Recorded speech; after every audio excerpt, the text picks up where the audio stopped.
नमस्कार आप सभी को आपके ही अपने प्यारे से YouTube channel we are education के ऊपर में आप सबों का बहुत बहुत स्वागत है।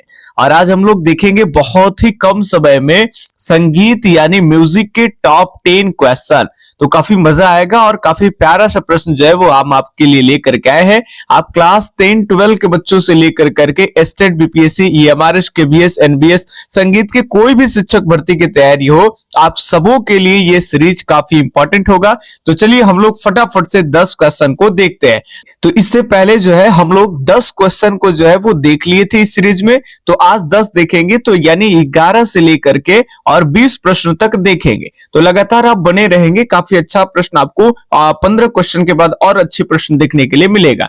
तो आपको बताना है कि पंचपाणी किसका नाम है। तो पंचपाणी किसका नाम है? प्राचीन काल या आपका संगीत ग्रंथ राग का या फिर आपका प्रबंध का।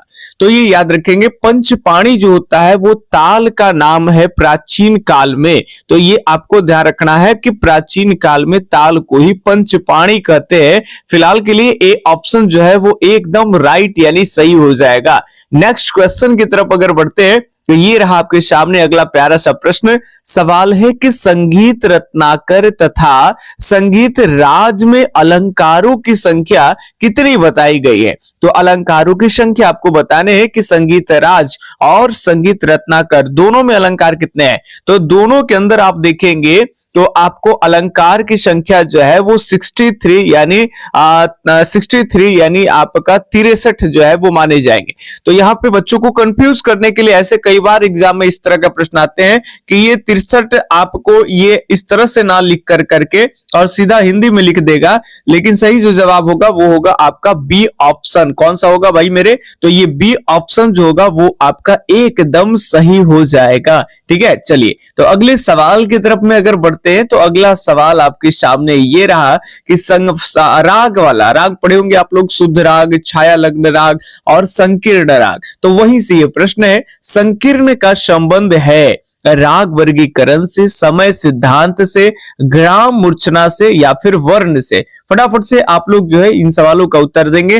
फिलहाल के लिए बताएंगे कि सही जो जवाब होगा वो संकीर्ण का संबंध जो है वो आपका राग वर्गीकरण से होगा। तो ये ऑप्शन सही हो जाएगा। नेक्स्ट क्वेश्चन की बात कर लेंगे तो अगला ये रहा आपके सामने प्यारा सा प्रश्न। मेल राग वर्गीकरण की अवधारणा किस युग में अस्तित्व में आई थी। तो मेल राग वर्गीकरण की जो अवधारणा कॉन्सेप्ट है ये आपका आई थी मध्य युग में। एकदम याद रख लीजिए, सी ऑप्शन जो है वो एकदम सही है ना। बाकी सारी चीजें हम लोग बैच के अंदर में पता है कि मेल का क्या कॉन्सेप्ट है भाई, मेल राग और थाट राग का कॉन्सेप्ट। मेल पहले प्रचलन में कैसे आया, किनका प्रयास हुआ पहले, है ना, नाम किनका पड़ा। और थाट में भी इस तरह से जो भातखंडे पढ़ते हैं तो भातखंडे से पहले कौन जो है इन्हें स्थापित कराने का प्रयत्न किए, वो सारी बातें आपको पढ़ाई जा रही है ना। 15 नंबर सवाल है कि चुटकुला नामक विधा का आविष्कारक किसे कहा जाता है। तो चाहे वो चुटकुला है, चाहे वो पहेलियां है, चाहे वो तबले के आविष्कारक है, चाहे वो सितार के आविष्कारक कहे जाते हैं, चाहे वो आपका छाप तिलक राग हो, चाहे जिल्प हो, सरपर्दा हो, इन सभी के आविष्कारक अमीर खुसरो को माने जाते हैं। और जी हाँ, यहाँ बिल्कुल सही जो जवाब होगा वो आपके अमीर खुसरो ही हो जाएंगे, है ना। कई ऐसे तालों की भी रचना किए, सारे चीजें आपको YouTube पर भी अमीर खुसरो के बारे में पढ़ा रखे हैं। तो आप वी आर एजुकेशन संगीत पर भी पढ़ सकते हैं और वी आर एजुकेशन पर भी ये आपको अमीर खुसरो का वीडियो जो है वो मिल जाएगा, है ना। इसमें छोटी सी जानकारी है, बैच के अंदर में और ज्यादा जानकारी है, तो सारी चीजें। अब यहाँ पे 16 नंबर प्रश्न को देखेंगे कि भिन्न को चुनिए, इसमें अलग क्या है, इसको चुनना है। क्या रोशन आरा बेगम हो जाएंगे, भीमसेन जोशी हो जाएंगे, गंगूबाई हंगल या रहमत खान। इसमें अलग कौन है ये आप चूज करेंगे। नए बच्चों के लिए बताते चले, थोड़ी सी पुराने बच्चे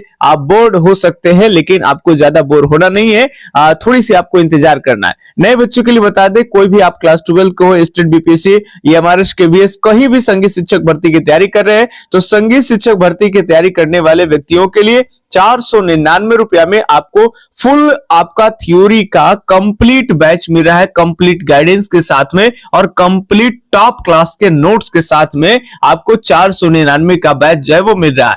आपको मेरे नंबर पर संपर्क करना है, लिखिए मेरा नंबर अभी 8825 और 37 6551। आप जैसे ही हम पे बात कर लेंगे, जो भी आपका रिक्वायरमेंट होगा उसके हिसाब से आपको हम सजेस्ट कर लेंगे, उसके बाद ही आप जो है वो बैच को परचेज करेंगे, एप्लीकेशन वगैरह सब चीज हम आपको बता देंगे, ठीक है। तो आपको इसी नंबर पे कॉल या व्हाट्सएप करना है। पेमेंट भी आपको जो भी बातें हो जाती है तो इसी पे आपको पेमेंट भी करने हैं, ठीक है। अब यही नंबर लिखेंगे, क्लास 12th के बच्चे होंगे वो, उनको, या फिर अगर कोई नोट्स लेना चाहेंगे तो वो 499 पे नहीं कर करके यही नंबर आप नोट करेंगे और 199 रुपया की राशि आप पे करके 1000 क्वेश्चन का प्रैक्टिस सेट स्टेट वाले अपना स्टेट के हिसाब से लेंगे, वो अपना लेवल के हिसाब से लेंगे, 4 ऑप्शन वाला होगा, और बीपीएससी वाले 5 ऑप्शन वाले 1000 प्रश्न जो है वो 199 रुपया पे कर करके इसी नंबर पे ले सकते हैं। नंबर यहां भी आपको दिखने के लिए मिल रहा होगा, ठीक है। चलिए, तो ये बातें हो गई। अब कोई क्लास 12th के बच्चे अगर इस क्लास को देख रहे होंगे तो यहाँ तो सबके लिए है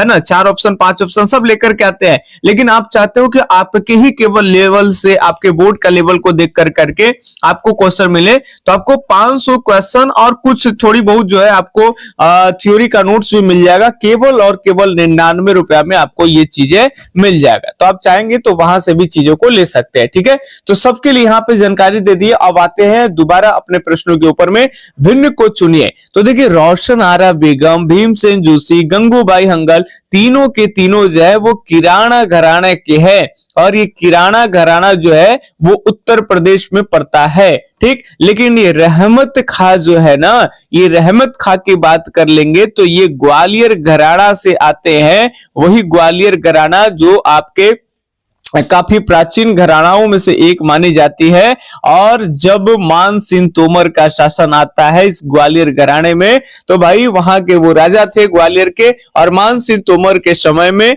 कहीं न कहीं ध्रुपद और इस ग्वालियर घराने को काफी मजबूती प्रदान की गई उनके समय में, ठीक है। आगे अगर बात कर लेंगे, और तानसेन से तो भाई इसकी ख्याति ही काफी बढ़ गई है ना। चलिए, अगले सवाल आपके सामने ये रहा कि निम्न में से कौन मध्यकालीन संगीत विद्वान थे? फटाफट से बताएंगे कि मध्यकाल में इनमें से कौन संगीत के विद्वान है।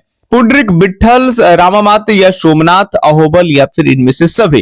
तो एकदम देख करके आप इसको एकदम हलवा जैसा आपको लग रहा होगा, एकदम मार दीजिएगा। आप सब जानते हो कि पुंडरीक विट्ठल की अगर बात कर लेंगे तो पुंडरीक विट्ठल के बारे में बैच में खूब सारी बातें पढ़ा रखे कि 1550 से पहले की जो है वो कहीं ना कहीं ये 1550 से पहले के यानी 16वीं शताब्दी के पूर्वार्ध के है ना, संतूर गांव था महाराष्ट्र के सेक्टर में, वही इनका जन्म हुआ। सारी चीजें बताई कि संद्राग चंद्रोदय इन्हीं का किताब है, राग मंजरी इन्हीं का किताब है, नर्तन निर्णय इन्हीं का किताब है, और संद्राग चंद्रोदय में अलग विकृत स्वर माने हैं, राग मंजरी में अलग विकृत स्वर माने हैं, सारी बातें पढ़ाए है ना।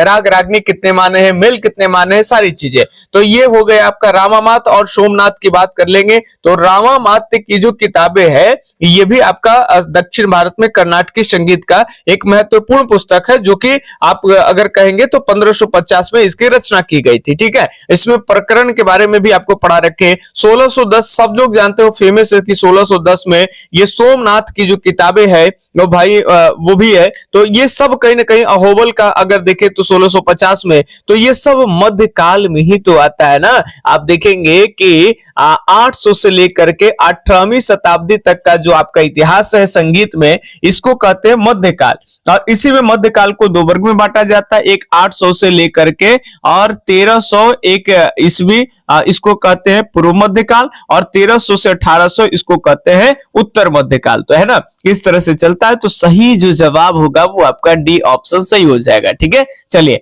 नेक्स्ट क्वेश्चन वीआर एजुकेशन पे देख रहे हैं, एक विश्वसनीय चैनल है। अच्छा, एक बात और, बहुत सारे लोग हैं जो मैसेज करने से पहले कहते हैं सर पेमेंट फंस जाएगा, फ्रॉड हो गया, किसी ने रख लिया। मेरे यहाँ इस तरह के कोई चीज नहीं होता। आप निस्वार्थ भाव से जो नंबर आपको हम पहले आपको दिए हैं, आप उस नंबर पे संपर्क करके, इस नंबर पे संपर्क करके आप क्लासेज हो, पीडीएफ हो, नोट्स है, सारी चीज आप ले सकते हैं, ठीक है। आप चाहे तो इससे पहले जितने भी लोग लिए हैं आपको 500 हजारों ऐसे चैट दिखा देंगे कि जो लोग पेमेंट किए हैं उनको उनका क्लास या उनका पीडीएफ मिला है या नहीं। हमारे पास बहुत सारे ऐसे लोग हैं जो 1 साल 2 साल से बने हुए हैं मेरे पास, ठीक है। तो यहाँ कोई फ्रॉड नहीं होगा, आपके साथ एकदम बढ़िया वाला कंटेंट अपडेट आपको नोट्स जो है वो मिलेगा, ठीक है।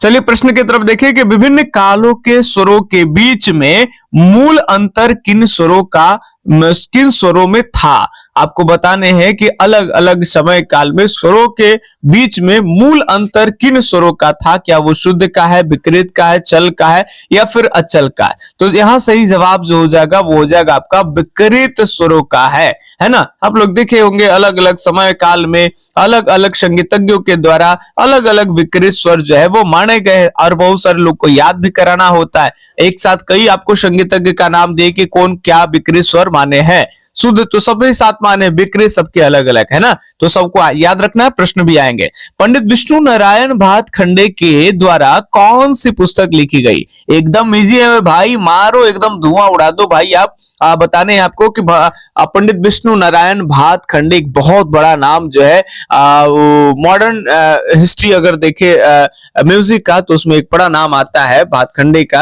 है ना। जो भी चीजें हम लोग ज्यादातर पढ़ते हैं सब भातखंडे के ही दिन है। तो ये इनकी किताबें आपका अभिनव राग मंजरी भी है और लक्ष्य संगीत भी है, ठीक है। और बाकी आप पढ़ेंगे कि अभिनव राग मंजरी कौन भाषा में है, इसके कितने भाग है, लक्ष्य संगीत के बारे में सब। तो ये दोनों है तो ये और बी दोनों हो जाएगा। सी ऑप्शन जो है वो एग्जैक्ट आपका एकदम सही हो जाएगा। नेक्स्ट क्वेश्चन की तरफ अगर बात कर लेंगे तो ये रहा आपके सामने अगला सवाल।